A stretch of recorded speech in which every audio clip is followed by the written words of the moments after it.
Welcome to the Real News Network. I'm Lynn Fries in Geneva. The question is often posed whether trade and investment is a zero-sum game among nations, between Mexico, for example, and the U.S. South Center chief economist Yilmaz Akyuz says he doesn't think nations are the correct focus here. He said this at a South Center briefing for developing countries at the United Nations, Geneva. In this report, we feature clips of that briefing by Yilmaz Akyuz talking on the global economy at an event convened by India's permanent representative to the UN Geneva, Ambassador Ajit Kumar, as high-level representative of the South Center Council. Dr. Akyuz was given the floor in a panel chaired by Geneva's vice chair, the G77 plus China, Pakistan's Ambassador Temina Janjua. We go now to our featured clips of Dr. Akyuz. Many developing countries have become so enthusiastic about globalization. In UNCTAD, we wrote our first report on globalization in 1997, and we came to two conclusions, and it's on record. We said it will create two things: greater inequality and instability. And in fact, it's happened. And we also said that it is as likely that the North may walk out of it as the South. Now, we left our development too much to global market forces. Transnational corporations, international financial firms, banks. We rely excessively on foreign capital, foreign markets, transnational corporations. We have one of the worst income distribution. Income is heavily concentrated in the rich classes, but we have the lowest savings and investment rates in the world, and we expect foreign direct investment to come and give us a boost. I think we need rebalancing. We need rebalancing. I'm not suggesting autarky. I'm suggesting a strategic integration. Integration that will support your development. Since Mr. Trump won election, there is a concern among developing countries about the retreat from globalization, dismantling FTAs like PPP or NAFTA. Now, first of all, PPP was not about trade.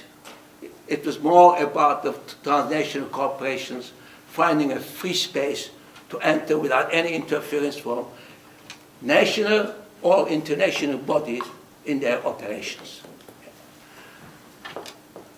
NAFTA, I circulated a short executive summary of a paper on NAFTA. Under NAFTA, 20 years, Mexico grew 19%. And in terms of growth performance, Mexico was 18 out of 20 countries.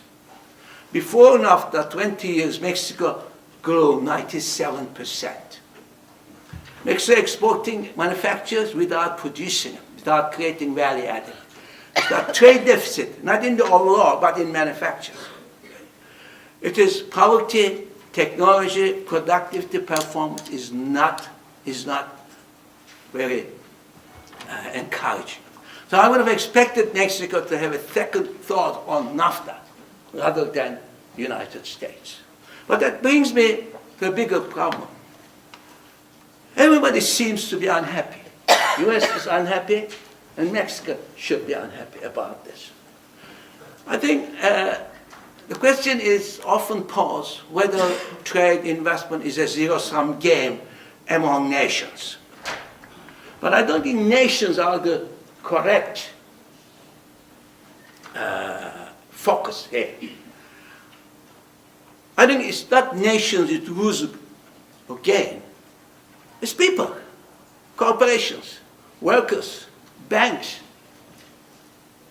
So perhaps we should focus more on these than on the implication of trade or FDI for nations as a whole. Okay? So, in other words, we should move from a nation-based analysis of globalization to a class-based analysis of globalization. That clip was from Dr. Akyuz's formal statement. Our next clip features related comments with Dr. Akyuz speaking in open forum. Countries are jealous of their sovereignty, but they want the others to take obligations, and others cannot take obligation unless you take some obligations. The point is that obligations may be equal on paper, but in reality, they mean totally different things because of power relationship. Secondly, obligation that can be taken should vary according to the ability, capacity. And this was recognized after the Second War. Okay?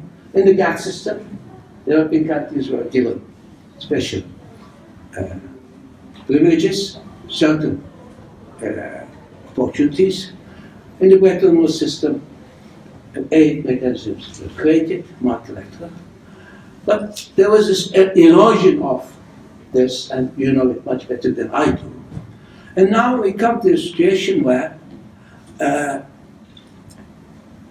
countries pursuing their own interests without any international objective being agreed collectively. Okay? There's a lot of rhetoric about development agenda and all that. I worked in the UN long enough to know that. But it's quite empty. It's quite empty. How do you discipline big powers multilaterally? It's very difficult to do it. You cannot create alternative institutions to IMF or WTO. They won't be even second best. We had Chiang Mai initiative.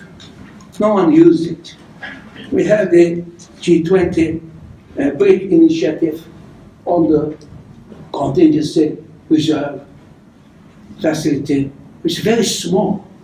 So we cannot really create sudden alternative to multilateral institutions and mechanisms. We have to really attack the multilateral system. Now I think our best friends in this respect are ordinary people. I think the inequality, injustices that the global system is producing will take a lot of people on our side. And I think, ironically, it is on that ground that Trump won the election. Okay? I think the main point about American election is that why he won the election is the culprit is not on this side, it's on the other side. The people in Davos. These are the culprits. And you don't have to choose between the two. You don't have to choose between the two. So it's very difficult for the European countries to impose multilateral discipline. Actually, IMF has never imposed multilateral discipline on anyone except those who borrow from it. Okay? Before the ink dried, Brits devalued the currency without asking IMF, even though that was me. What is a major, big political question? And that is, in fact, as I said at the beginning, it should be dealt with not on the basis of nations, but society at large and the corporations and others who really drive this process. Globalization is a process driven by corporate interests. In the trade negotiations, you know it quite well. How TRIPS came into existence, and it is. So we need some mechanism to reduce the power of finance, power of corporations, and that power of finance could be in India, in China, as well as in the United States. The power of corporations could be everywhere. We have to leave it there. Special thanks to the South Center and to South Center Chief Economist Yilmaz Akyuz. And thank you for joining us on the Real News Network. Details of the full event is posted on the South Center website. This briefing by senior experts from the South Center was intended to give ambassadors and delegates of developing countries' missions in Geneva a good overview of global economic conditions and prospects and linkages to major multilateral policy negotiation processes, negotiations that developing countries will be actively engaged in at the World Trade Organization and the World Health Organization, for example, with significant implications for developing country broader development goals and objectives.